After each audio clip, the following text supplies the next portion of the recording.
Hey everyone, welcome back. Today I've got something really important to dive into. We're talking about US sanctions on Iraq and how they might be affecting the Iraqi dinar revaluation, or the IQD. Alright, so let's get into it. The US and Iraq have this really complicated relationship. On one hand, the US wants to support Iraq's energy needs, but on the other hand, it wants to minimize Iraq's reliance on Iran. Why? Because Iraq imports a lot of its electricity from Iran due to its own energy sector struggles. The US has been issuing sanctions waivers to Iraq, which basically allows Iraq to keep buying electricity from Iran without facing penalties. Sounds helpful, right? But there's a catch. By relying on Iran for energy, Iraq inadvertently supports Iranian activities in the region. And that's a big no-no for the US, which is trying to limit Iran's influence. This delicate balance is like walking a tightrope.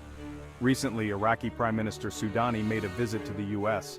A lot of key issues were discussed, including the US military presence in Iraq and ongoing sanctions. Soudani is in a tricky spot. He's got to deal with internal pressure from pro-Iranian factions, which makes things even more complicated for US-Iraq relations. Now, one interesting development is the US designating Harakat Ansar Allah al-Awfiya, or HAAA, as a terrorist organization. This group is an Iran-backed Iraqi militia. So why is this important? Well, it shows the US's ongoing concern about Iranian influence in Iraq. The US sees these militias as a threat to stability and a way for Iran to exert its influence.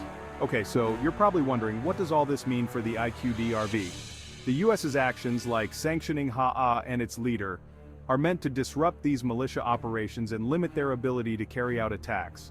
These sanctions are a way for the US to hold Iran accountable for supporting these groups, but it also complicates the situation for Iraq, which is trying to stabilize its economy.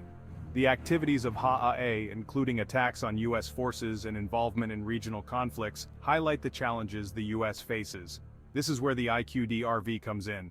The ongoing tensions and attacks by Iranian-backed militias create a security situation that isn't exactly ideal for an IQD revaluation. Stability is key, and right now the region is anything but stable. So, what's the takeaway? The US's efforts to counter Iranian influence and militia activity in Iraq are vital for long-term stability.